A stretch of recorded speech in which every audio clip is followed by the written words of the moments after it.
Antes de começar, preciso contar uma coisa real. Existe um fenômeno neurológico, bem documentado pela ciência, chamado paralisia do sono. Ele acontece assim: a pessoa acorda, mas o corpo continua travado. Do mesmo jeito que fica durante o sono REM, aquela fase em que o cérebro trava os músculos de propósito, para impedir que a gente saia agindo fisicamente o que está sonhando. A pessoa está consciente. Os olhos às vezes até abrem, mas nenhum músculo obedece. E, na maioria dos casos, vem acompanhado de alucinações vívidas, uma sensação de presença no quarto, um peso enorme no peito, dificultando a respiração. Às vezes, uma silhueta parada, observando. Esse fenômeno é tão antigo e tão universalmente vivido por seres humanos em qualquer cultura, que quase toda civilização, em algum momento da história, criou um nome para ele. Os europeus medievais chamavam de íncubo e súcubo, entidades que visitavam pessoas à noite para se alimentar delas de alguma forma. No Japão, chamam de kanashibari. Nos Estados Unidos, The Old Hag, a velha bruxa. E aqui no Brasil, o folclore tem seu próprio nome para essa presença. Chamam de pisadeira. Diz a lenda que a pisadeira é uma mulher velha, de unhas compridas, que anda pelos telhados à noite, à espreita de quem dorme de estômago muito cheio. Quando encontra a vítima certa, desce e senta em cima do peito de quem dorme, pesada, imóvel, até a pessoa acordar sufocada, paralisada, sem entender o que aconteceu. Ciência de um lado, folclore do outro. Essa é a fronteira exata onde essa história que vou contar agora acontece. Antes de entrar na história de Marlene, vale entender melhor por que esse fenômeno é tão universal. Estudos de neurologia do sono estimam que entre 30% e 50% da população mundial vai experimentar pelo menos um episódio de paralisia do sono ao longo da vida. O mecanismo é bem compreendido.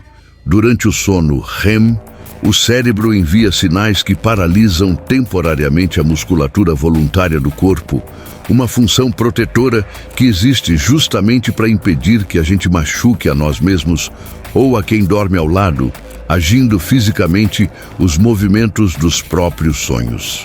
O problema acontece quando a consciência desperta, antes que essa paralisia seja desligada.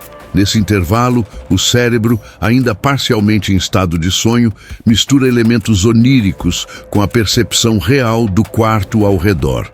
E é exatamente essa mistura que produz as alucinações mais assustadoras associadas ao fenômeno. Presença sentida, pressão no peito, sombras que se movem, vozes ou sussurros. O que torna a história de Marlene diferente, no entanto, é justamente até onde essa explicação consegue ou deixa de conseguir dar conta de tudo que ela viveu. Marlene Coutinho tinha 32 anos, morava sozinha num apartamento pequeno na periferia de Belo Horizonte e trabalhava como auxiliar administrativa numa clínica médica havia 6 anos. Vida comum, rotina estável, até o inverno de 2021. Foi numa noite de junho que aconteceu pela primeira vez. Marlene lembra de acordar no meio da madrugada sem conseguir se mexer. Os olhos abertos, encarando o teto do próprio quarto, absolutamente incapaz de mover um único músculo do corpo. E junto com essa paralisia, veio o peso. Um peso real, físico, pressionando o peito dela com força suficiente para dificultar cada respiração. Ela tentou gritar. Não saiu som nenhum. Tentou se debater. O corpo simplesmente não respondia. E foi então que ela viu, ou achou que viu, um vulto. No canto do quarto, perto do armário, uma silhueta escura, alta, imóvel, olhando fixamente na direção da cama. O episódio durou, segundo a percepção distorcida de Marlene, o que pareceram minutos, embora ela soubesse racionalmente depois que provavelmente foram só segundos. O corpo voltou a responder de repente, como se um interruptor tivesse sido religado. Ela se sentou na cama, ofegante, suando frio, sozinha no quarto. Nos dias seguintes ao primeiro episódio, Marlene notou que evitava, sem perceber conscientemente, olhar diretamente para o canto do quarto onde tinha visto a silhueta. Chegou a mudar a disposição dos móveis, movendo o armário para outra parede, numa tentativa quase supersticiosa de desfazer o cenário exato daquela noite. Dormiu, nas primeiras semanas seguintes, com o abajur aceso, algo que não fazia desde a infância. Marlene contou o episódio para uma colega de trabalho no dia seguinte, esperando ouvir que aquilo era só um pesadelo particularmente vívido. A colega, no entanto, reconheceu os sintomas imediatamente. "Isso é paralisia do sono", disse ela. "Minha irmã tem isso direto. É comum, não é nada sobrenatural." Marlene se agarrou a essa explicação com alívio.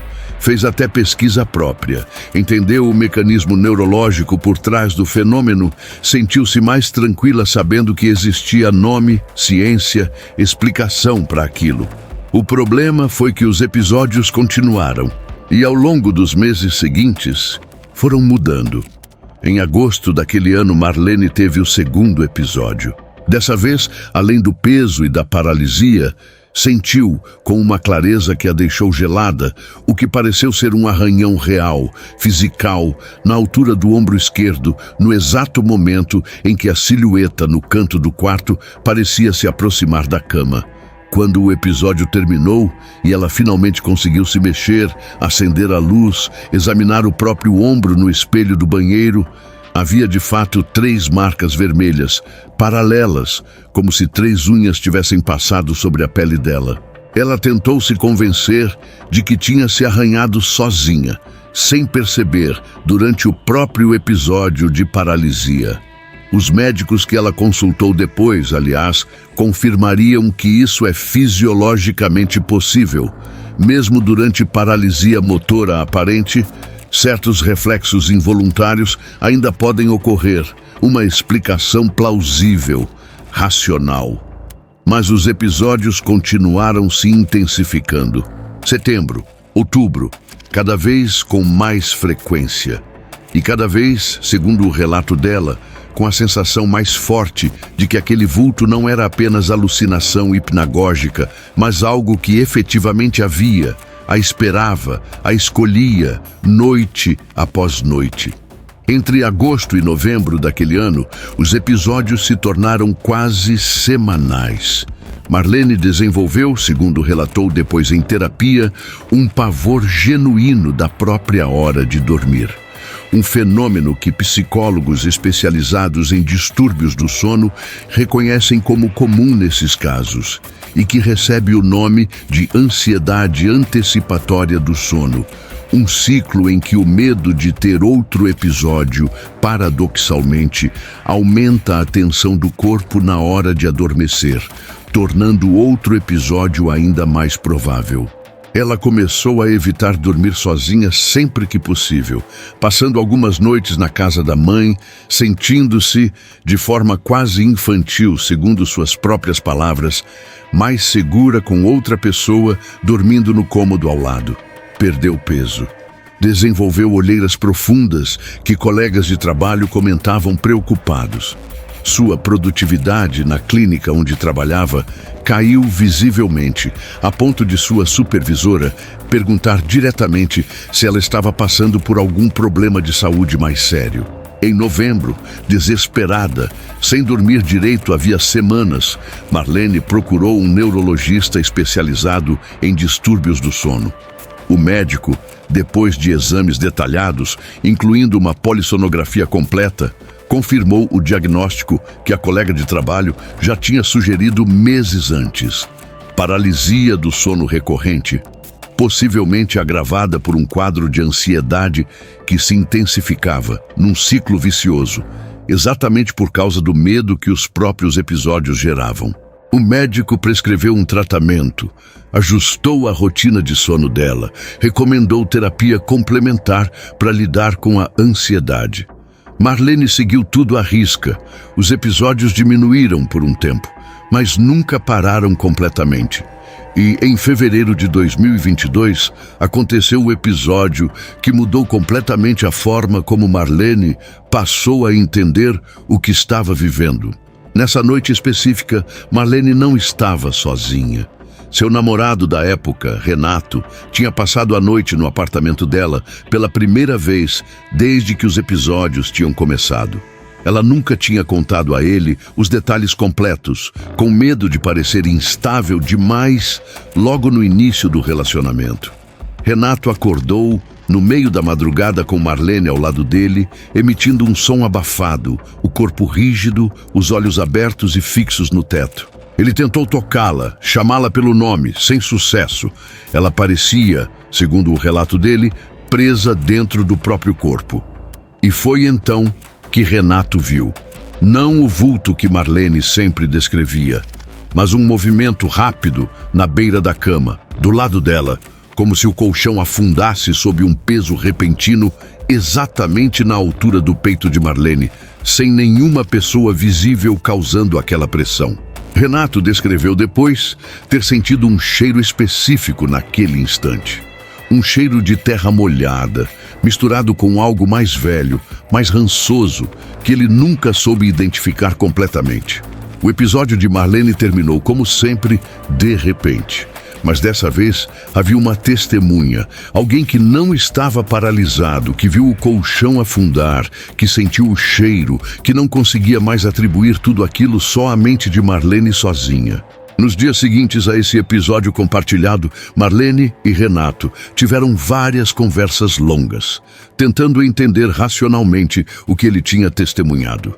Renato, engenheiro de formação, homem que sempre se descreveu como cético em relação a qualquer coisa sobrenatural, admitiu que a explicação mais simples de que ele mesmo tinha sido enganado pela penumbra do quarto, meio grogue de sono, imaginando um movimento que não existiu, simplesmente não parecia suficiente para explicar o cheiro específico e distinto que ele sentiu, um detalhe sensorial que ele considerava mais difícil de atribuir à imaginação do que uma sombra mal vista. Renato, perturbado pelo que tinha presenciado, contou o episódio para a própria avó, semanas depois, numa conversa qualquer sobre a namorada nova. A avó, mulher do interior de Minas Gerais, ouviu tudo em silêncio e disse sem hesitar: "Isso é pisadeira, meu filho. Ela desce quando encontra alguém com o corpo cansado demais, a mente aberta demais. Sua namorada precisa dormir de barriga mais leve e talvez precise de mais proteção do que só remédio de médico." Curiosa, apesar do próprio ceticismo, Marlene pesquisou mais sobre a lenda da pisadeira nos dias seguintes. Descobriu que a entidade aparece em relatos de várias regiões do Brasil, quase sempre ligada a quem dorme de bruços, de barriga cheia. A lenda, ao que tudo indica, nasceu séculos atrás, como uma forma popular de explicar aquele desconforto físico da noite mal digerida. E isso, de forma curiosa, não está tão longe assim da explicação neurológica de hoje, que também associa a paralisia do sono a hábitos alimentares antes de dormir. Marlene, cética por formação e por temperamento, inicialmente descartou a sugestão como superstição de gente mais velha. Mas, disposta a tentar qualquer coisa depois de meses de exaustão, aceitou seguir algumas das recomendações que a avó de Renato passou.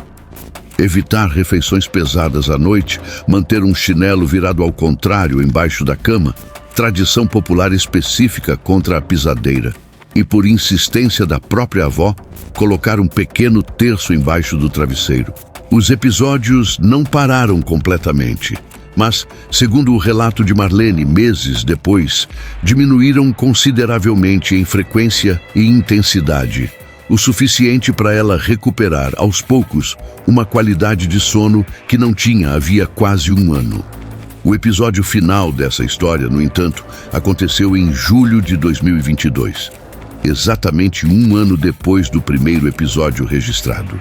Marlene, já vivendo havia meses sem incidentes graves, decidiu, contra as próprias recomendações que vinha seguindo, Jantar tarde e pesado numa noite de comemoração de aniversário, dormindo poucas horas depois, exausta pelo próprio evento.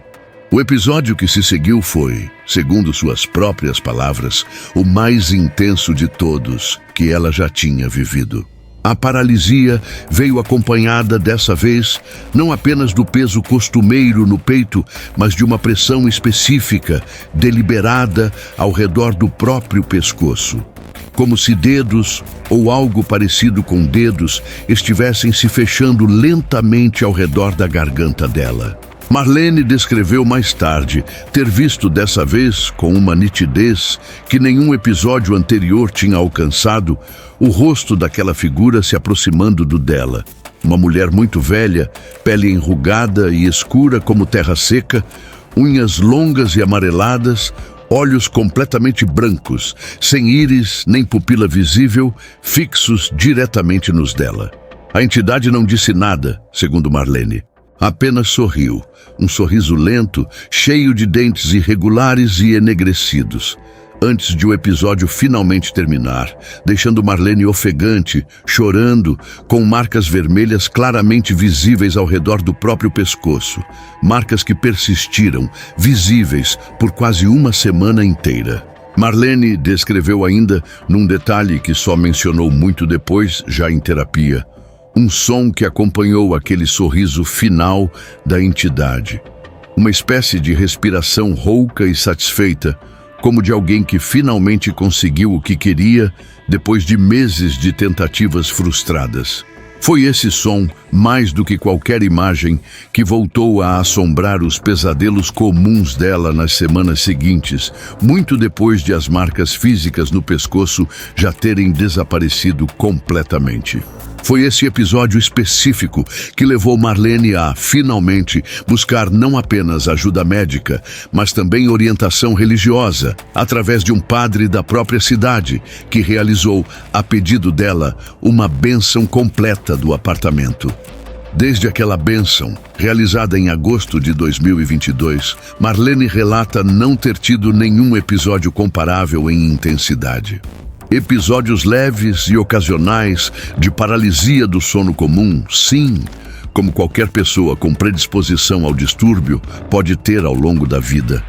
Mas nunca mais o peso deliberado, o cheiro de terra, o vulto com rosto definido, os dedos ao redor do pescoço. O que resta até hoje é uma pergunta que nem a ciência, nem a religião, nem a própria Marlene conseguiram responder com certeza absoluta. O que ela viveu foi apenas um caso severo e particularmente vívido de um fenômeno neurológico bem documentado. Ou foi, de fato, uma visita real e repetida de algo que o folclore brasileiro já tentava nomear muito antes de qualquer polissonografia existir. Marlene, quando questionada sobre sua própria opinião a respeito, sempre responde com a mesma frase, cuidadosamente equilibrada entre ceticismo e cautela. Eu não sei se acredito em pisadeira, mas eu sei que durmo de barriga leve até hoje. E nunca mais deixei aquele chinelo do jeito certo embaixo da cama. Se você já teve algum episódio de paralisia do sono, sabe exatamente do que essa história está falando. Aquela sensação de estar acordado, mas preso dentro do próprio corpo, é uma das experiências mais aterrorizantes que um ser humano pode viver, com ou sem entidade nenhuma envolvida. Se esse arrepio te pegou, deixa o like. Isso ajuda o algoritmo a levar essa história para quem também já viveu ou tem medo de viver algo parecido. Se inscreve no canal e ativa o sininho, porque toda semana a gente investiga uma nova fronteira entre ciência e folclore. E me conta nos comentários, você já teve algum episódio de paralisia do sono? Sentiu peso no peito? Viu alguma coisa no quarto? Conta aqui. Talvez sua história vire o próximo vídeo do canal.